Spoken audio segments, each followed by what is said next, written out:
Yo, yo, what's happening, everybody? This is for really all my Houston Texans fans and everybody that knows me knows by now that I am a native Houstonian. By the way, as you enter the stream, make sure you click the like. If you have not subscribed yet, make sure you go ahead and subscribe and hit the notification bell so you can get all notifications whenever I do go live or when I do a premiere. With that being said, this is for all of my all of my native Houstonians, all of my Texans fans out there. I get it. We are 0-3-1. Yes, I get it. I understand. Uh might be frustrated with the whole Lovey Smith situation. But you gotta understand too, Lovey ain't no whole lot of talent. Uh Davis Mills, my attitude, my opinion, he kind of meh, Yeah, all right. You know what I'm saying? He accurate. He know how to read defense a little bit, but I'm gonna keep it a buck on his when it comes to his arm, he got a little bit of a noodle arm, you dig? Shout out to my brother Jacob Jennings. What's good, brother, man? Talking about my Texas, man. He got a bit of a noodle arm. You know what I'm saying? When it comes to Davis Mills, you know what I'm saying? But um, I mean, he doing the best he can. We just don't really have that much to speak of really on either side of the ball right now. We just gave up 34 points to your boy Justin Herbert and them San Diego Superchargers. That's a good squad, and they coach. I really don't feel like that's the right coach to take Justin Herbert to the next level either. Like they need to go and get rid of old boy. Yeah, our Cowboys did win. I'm gonna do a video about them after I get done with this Texans video. You know what I'm saying? Because unlike popular belief, I'm one of them people. Yeah, I have two favorite teams. It's my Texans and my Cowboys. Even though I'm kind of pissed off at the Texans because of how they've handled not just the Deshaun Watson situation. I go back all the way to the Andre Johnson and all the way back Andre Johnson and Arian Foster. If we keep it a buck, I really miss my Oilers. I hate that you know what I'm saying, we lost our Oilers to Tennessee and they became the Tennessee Titans. And I did root for Tennessee in their Super Bowl, by the way, because you know what I'm saying, that cognitive dissonance from them being the Oilers. They had a squad too, man. Rest in peace, Steve McNair. Eddie George was a bad boy. They had Javon Curse. That was either his rookie year or his second year in the league when they went up against them Rams. I think that was his rookie year. That was Javon Curse's rookie year. They had a squad back then. But back to my Texans. Y'all gotta understand what this is, man. Y'all not just understand. I gotta overstand what this is. This is the Bryce Young sweepstakes. They are losing these games on purpose because if you notice, right when they get close to sealing the deal or about to get a victory, they doing just enough to get everybody excited, just to really rip your hearts out at the end and lose. They not getting blown out. They losing by like 5, 7, 10 points. You know what I'm saying? Exactly. This is for the Bryce Young sweepstakes. They know Davis Mills is not going to be the quarterback that's going to take the team to the next level. Since they know that,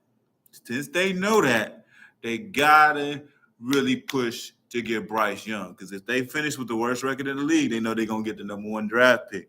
And if they get the number one draft pick, everybody knows the Texans are going to get Bryce Young, barring injury. Barring injury, they're gonna get Bryce Young next year, first pick. You can book that. If the Texans finish 1-15-1 or 2-14-1, they getting Bryce Young, dog. They're getting Bryce Young. Ain't no doubt about it. They definitely finna go after Bryce Young. They gonna get him, and that's gonna be the quarterback of the future. You know what I'm saying? Um, yeah, Davis Mills. Yeah, he not. He's not the answer, man. First of all, I mean Bryce Young is kind of small in the pocket too. Both him and Davis Mills are earning that around that 6'6" range. But one thing about Bryce Young, the boy can move back there in the pocket. Um, I'm predicting. I don't know what his 40 time was. I don't know if he's. I have to do some research on some YouTube videos to see what Bryce Young's 40 time is. But I'm predicting when I actually find out this information, he's probably going to be in that 4.3 to the 4.4 range. Because when I look at him play, the dude can move. You know what I'm saying? So, um, like I said, I don't expect the Texans to win more than 3 or 4 games this year, and that's probably on the high end. So, all my brethren out there in HTX and all my Texans fans, fret not. Help is on the way, just not this year. I even had the Texans predicted to win. I think I had them at 4-13. And like I said, that was an optimistic that was an optimistic prediction. It's starting to look more like it's gonna be about, I'm thinking 3-13-1, maybe 2-14-1. They look horrible on both sides of the ball. But I also predict that when we draft, I'm saying win because I don't think it's a matter if when we draft Bryce Young with the first pick of next year's draft, I predict we're gonna get some free agent veterans to try to push to be competitive and try to at least gun for uh, that that division next year. Try to do kind of like what Cincinnati did last year. Try to go from worst to first. That's my prediction. I could be wrong on that, but I just don't see them trying to tank next year after they get a number one draft pick, top pick type quarterback. Now, there's gonna be let's not get it twisted. Even when we get Bryce Young next year, there's gonna be some growing pains. Uh, that O line still needs some work because that's part of the problem with Davis Mills. Hell, I'd be timid too if my damn O line ain't giving me nothing but about a second and a half or two to get back there and throw. I mean, how the hell can he be back there in the pocket with confidence when the pocket collapsed in less than 2 seconds? Damn pocket looked like Domino Rally back there. So hell, shit. I mean, what you expect? If I gotta be like Michael Jackson, look over your shoulders, honey. Oh shit, I'm a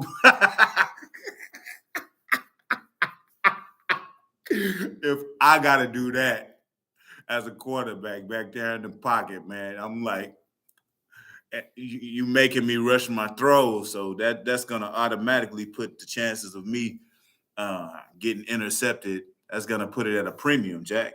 You know what I'm saying?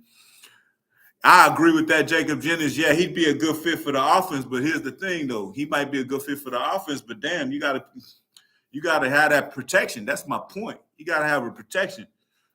I don't give a damn. I don't give a damn how good I can scramble. I don't give a damn how good my footwork is and how fast I am. If I'm getting cream back there, shoot. Every time I drop back in the pocket, I gotta sing the song "Ballroom Blitz." Ballroom blitz. It don't matter, dog. It don't matter. They gotta get some O line help. They're gonna hopefully they can make some draft to get some more number one draft picks. They gonna have to draft the offensive line. They're gonna have to draft the offensive lineman.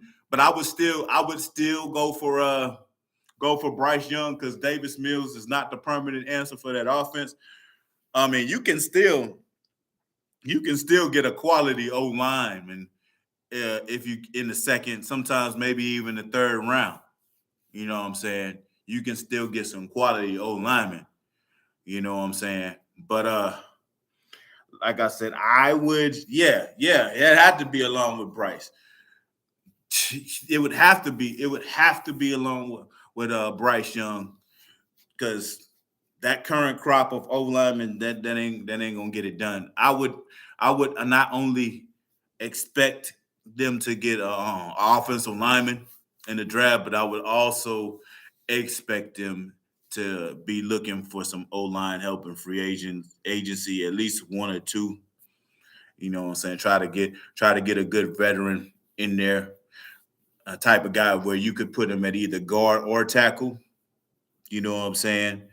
And then maybe even get another veteran, maybe that might not be good enough to start, but you know what I'm saying, at least round that depth out. Oh yeah, they gonna have to get a running back. And yeah, Cooks, that's our best receiver. That has to change. We cannot go into next year with Brandon Cooks being our number one. He's just I mean, I love it. I love him. You know what I'm saying? He's dependable, but he's not a number one receiver. He's just not talented enough.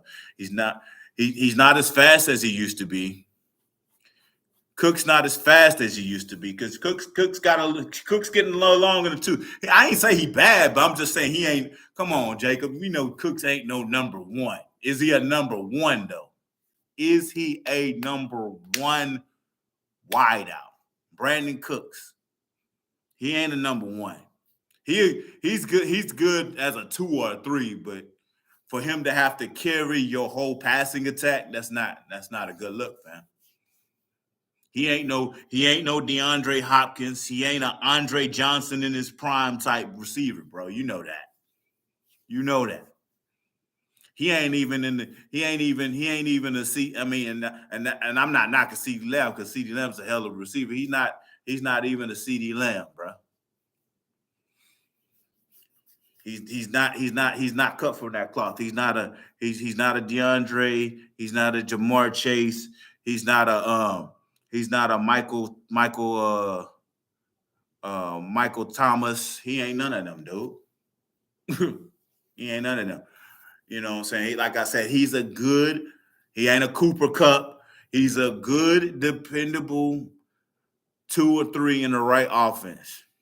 He ain't no number one, dog. He definitely not a number one. It's a good 2 or 3.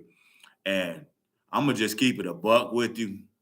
Ever since we got rid of Arian Foster, we really haven't found his replacement. So we talking since what shit hell 2014? That's the last time we've had a decent running back. And I ain't talking about a dude that maybe get you 1,000 yard one season and then he drop off and get you 600-700 yards the next. No, I'm talking about a consistent back that can get you over 1K rushing and at least 500 to 600 yards in the passing game. That was Arian Foster in his prime. He was a shoe in. He gonna get you at least not even 1K. He gonna get you a good 12. He gonna get you a good 12 to 1,300 yards every year. He gonna threaten for that rushing title, and he gonna get you a good 500 to 600 yards out the backfield catching the ball, man. We ain't had no running back. We ain't had no workhorse like that in about 8-9 years when we had Arian Foster. I'm sure the Texans is going to make some moves. They ain't got no choice. I'm I ain't even in Texas right now, but I keep my ears to the streets. I know people in Houston are right now, they live it and they restless. They not finna put up with too much of this losing, you know what I'm saying? 2 and 3 and 4 years of losing again from the Texans. We went through that enough before we got Deshaun Watson. We ain't finna play them games no more. Nah, ain't finna play them games no more. Texans gonna have to make a serious move. They're gonna have to get some draft picks. Even look at defensively. Um, the D line is solid, but you gonna need some rush ins to put some to put some pressure on the quarterback. We really haven't found a replacement for J.J. Watt since we let him go. We knew when we were willing to let Watson walk, we was gonna have to part ways with J.J. Watt. So that because J.J. Watt wasn't gonna stick around to just be a loser. You know what I'm saying? Because outside of what one one or 2 years there, we made the playoffs damn near every year. J.J. Watt was here, including his rookie year. His rookie year, we made it. I think the second year he was there, we made it, and I think the third year we didn't. And then I think the following 3 or 4 years after that, we made the playoffs, and then we start falling off. But yeah, we gotta get some rush ins. We gotta get some rush linebackers. Um, Linebacker is okay, but like I said, gotta get some pass rushing, and we gotta also get some excitement with the what I'm saying, with the secondary. I don't really see any ball hawks, and I don't really see any safeties that can knock your block off in that secondary, from what I can see. That's just me observing. You know what I'm saying? So in order for the Texans to really threaten to do anything in the AFC, my prediction, even 2023 ain't even gonna be the year to look at. Damn sure don't look at this year, because I mean we're gonna be we probably gonna have the worst record in the league. I'm just keeping it a buck. Because when I look talent wise, top to bottom, I mean, Lovey got his work cut out for him this year. I don't even I don't even think the front office is thinking about this year with Lovey. Everybody's talking about Lovey gonna lose his job after this year. Nah, they they knew this particular season was gonna go to shit. I mean, we just got we finally parted ways with Deshaun Watson.